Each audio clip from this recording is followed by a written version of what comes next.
The women in your life are your real life partners. The patriarchy, barf, has done a very specific and very sneaky thing, which is to convince us that your romantic partner in your life, usually a man, is your primary life partner, the person we're building everything around, the one who gets the fucking best of us. And what that has done very quietly is to make us underinvest in our female friendships, to treat them as secondary, as nice to have, as something that we will prioritize once life settles down a little bit. But here's the deal. Life never really slows down, and our sisterhood is not fucking secondary.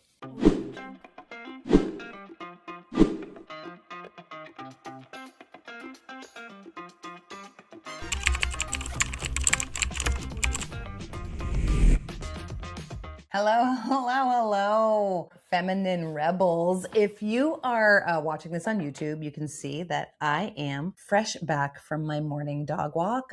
I haven't showered. I'm wearing my Bruce Lee tank top, and I'm coming to you like this because I'm giving so fewer fucks lately. I dyed my hair this week. You can see it's a little bit more blonde. I'm just going for it. I am going for it because I'm turning 50 next week, and there is like a fire in me that is unextinguishable.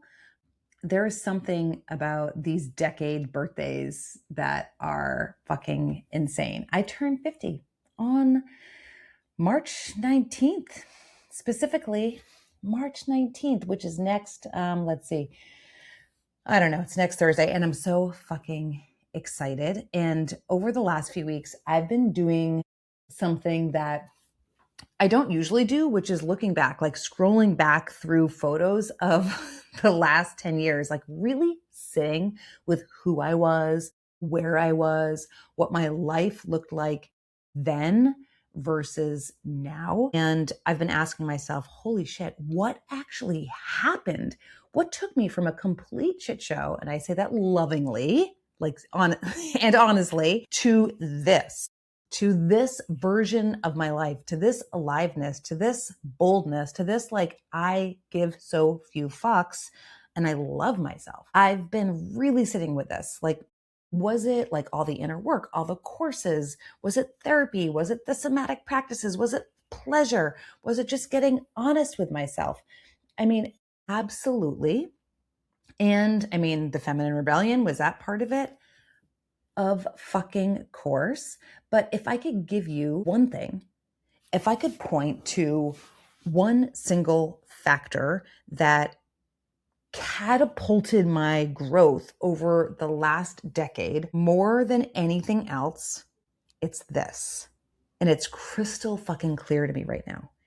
It is the women, the badass women I surround myself with. It's not all of my health habits or like fucking mindset work or my morning routine. It is the women. And today we're getting into all of it. I'm Natty Frasca, founder of the Feminine Rebellion.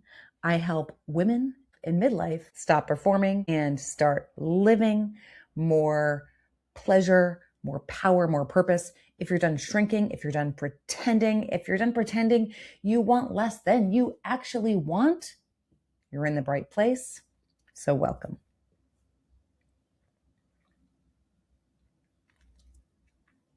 Okay, so I want to talk about something that I do not think we say loudly enough, and it's this. The women in your life are your real life partners, if you've got good ones. I know what you're probably thinking, like, Natty, I have a husband or I have a partner. And listen, yes, I adore my fucking husband. He's actually right downstairs making me a cup of coffee right now. He's amazing and loving and adoring. And.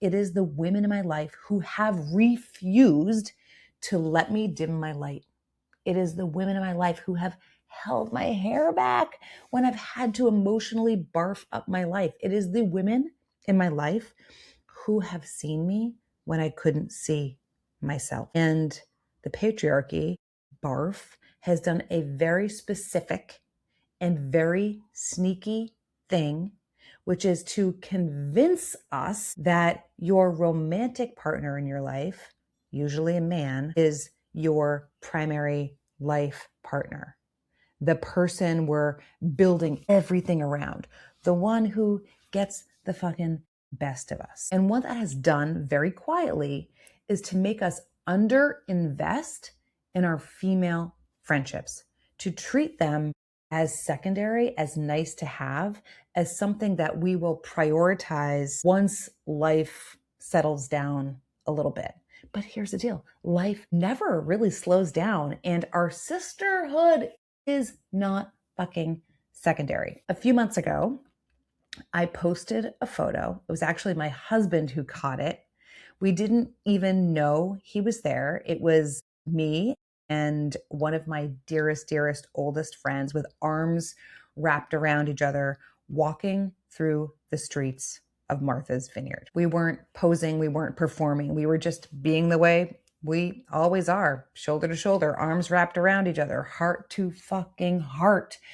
And the response to that photo that I posted on Instagram was fucking extraordinary. I mean, 10,000 women liked it because I think we're all starving for it a little bit. We're starving to name what we know is true. We need each other more now than ever. And it's not the surface, like, let's grab lunch, let's grab a coffee kind of friendship. It's like the deep ride or die kind. The I see you even when you can't see yourself kind. The kind that reminds you you're not crazy. You're just fucking burning away old shit and waking the fuck up. So let's talk about why this is so hard. Because it is hard. And I think it's worth naming. We were raised to compete with each other. And I want to say that slowly because it's so damn important.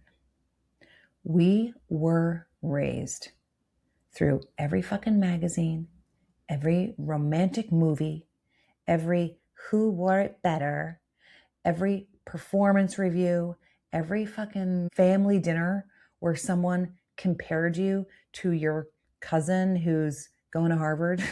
We were raised in a culture that told us that other women are competition for the guy, for the job, for the body, for the approval, for the mother's love. We were not taught to be in sisterhood. We were raised to be in competition. And that leaves us with a lifetime of patterns of comparison, of jealousy, of gossip, of one-upmanship that we have mistaken for friendship. But that is not friendship. That is like a survival strategy that we were handed by a system that benefits from us being separate and not trusting each other. When women trust each other, we're fucking dangerous. We are dangerous to the patriarchy. We burn that shit down in the best possible way. I'm going to tell you about a specific season in my life because I think it will land for a lot of you. So it was about 10 years ago. I was about to turn 40 and I was hanging out with the wrong women. And I mean that with love and without a ton of judgment, maybe, because I think we've all been there. But these were the women I had been kind of circling for a while. We went to music together. We went to shows. We hung out. We partied together. But I could never really quite get my footing. I never really knew where I stood with them. There was a lot of, talking behind other people's backs, a lot of gossip. And I remember this very specific feeling. It was like a low hum of anxiety where I would be sitting there and someone would share something about another woman who wasn't in the room, but was in our group. And I remember thinking to myself, holy fuck, am I next? Like, if I'm not here, are people talking about me? And the answer, it turned out, was a resounding yes. And when I started calling out some of this behavior, when I said to a few of these women, I want more for us. I don't like this. We can be better. I was cast out. I was blacklisted. I felt completely fucking alone. It was one of the most disorienting experiences of my adult life, because when we lose our social belonging at that age, when we're raising families and this is kind of all we have outside of our families, it cuts at something really fucking primal. And at 40, I had to start over. I had to find my people from scratch. And in retrospect, it was the best thing that ever happened to me.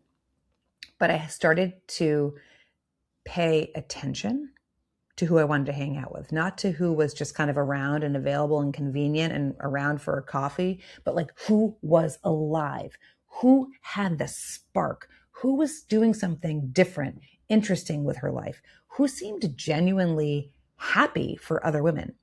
And one day I was at my kids' elementary school volunteering in the library, and I saw this woman, and she just had this like glow about her. She seemed really fucking happy and light and chill and normal. And I had just learned that she had just returned from a year abroad with her kids.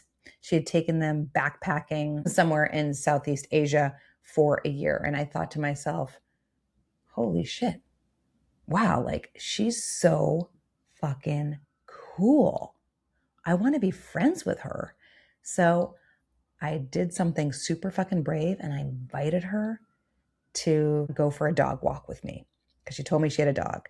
And today, that woman is one of my ride or dies. We went on to do moon dances together on the full moon. I used to hang out in her barn. Our families became friends. She saw me. She has held me. She has showed up at my door with a bottle of wine in my worst moments, and never, ever in a million years made me feel like a burden for it. And I tell you this story because I want you to know the women you are looking for, they exist. They are out there. And sometimes finding them requires a little courage and maybe a very direct invitation for you. So let's make this practical, because I know there is a woman listening to this right now who has been watching another woman from a distance. Maybe it's at school pickup line. Maybe it's in your fucking yoga class. Maybe it's in some online community, and think she's so fucking cool. And you also haven't done anything about it.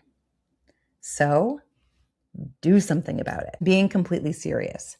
The women in my life, the ones who have changed everything for me, almost every single one of them came into my life because I made the first move.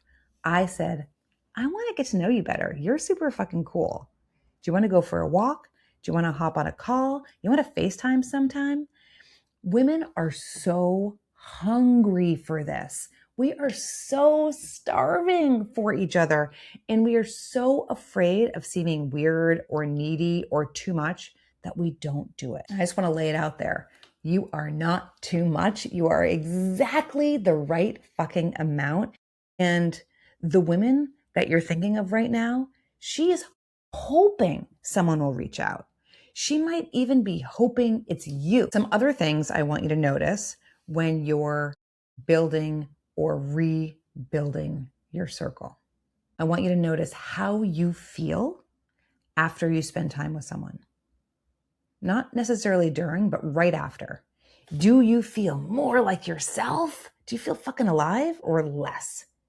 Do you feel inspired or drained and vaguely bad about yourself? Notice what they do when good things happen to other women. Do they celebrate them? Or do they minimize them? Do they compare them to other women or to themselves? The women who can genuinely celebrate other women without making it about themselves, those are the ones. Those are your people. So notice whether you feel safe being honest. The foundation of any real relationship is safety. Can you say the hard thing? Can you be in a bad season without feeling like you have to kind of manage her feelings about your bad mood? And finally, and this one is really fucking big, notice who holds you to your bigness. Your ride or dies are not just yes women. They're not just going to tell you what you want to hear. They're going to love you too much to let you shrink. They're going to hold you to the version of you that they can see even when you can't. Those women exist, and you deserve them. You need them, especially in midlife. So this is why I think sisterhood hits different in your 40s and 50s specifically. We've finally started, most of us, some of us, right, started to shed the performance. We've been burned enough times by trying to be who we're not, by trying to be who everyone else needs us to be. We've done it in our careers, we've doing it in our marriages, with our families, and something in midlife starts to like crack you wide open. We start to crave real. We are hungry for realness, for rawness, and the friendships that served that old performance you, they very often do not survive the cracking open, which means a lot of us, so many of us, are rebuilding our circles of women right now, which can feel like a loss. I've been there, and sometimes it is a loss, but it's also the most extraordinary invitation, because the women we draw in when we are being our real ass selves, they're not fucking here for the performance. They're here for the real us. And also our capacity for friendship in midlife is different. We've stopped bullshitting. We've stopped spending 3 fucking hours talking about nothing because we're afraid of the thing we actually want to say. We go faster now. We go deeper faster. And that is a fucking gift. I can think about that moment on Martha's Vineyard. Just walking, our arms wrapped around each other, not performing, nothing, right? Midlife cracked both of us open in the best and the hardest ways. And what was on the other side was each other, So here's what I want to leave you with today. Look at the women in your life and ask, are they making me bigger or smaller? Do I feel safe? Do I feel fully seen in my bigness, my realness, my rawness? Do I leave our time together feeling more alive? And if the answer is no, if your circle needs building or rebuilding, I want you to know it's not too late. I want you to know that the women that you are looking for are also looking for you. I want you to know that sometimes all it takes is a little coffee invitation and the teeniest bit of courage. So here's your assignment for the week. 1 action, that's it. Join the Feminine Rebellion. It's our free community. It's off of social. We're on our own platform. We're away from the fucking algorithm and the noise and the performance of it all. It's a room full of women in midlife who are done shrinking and ready to rise. These are the women who will see you, women who might just become your ride or dies. So hop in the community, links in the show notes, introduce yourself, tell us who you are, what you're burning away, what you're rebuilding. That is your first move. That is how it starts. So hit the link in your show notes, go this week, join us, not someday, but like this fucking week. All right. I love you madly. Mwah. Let's fucking go. Peace out.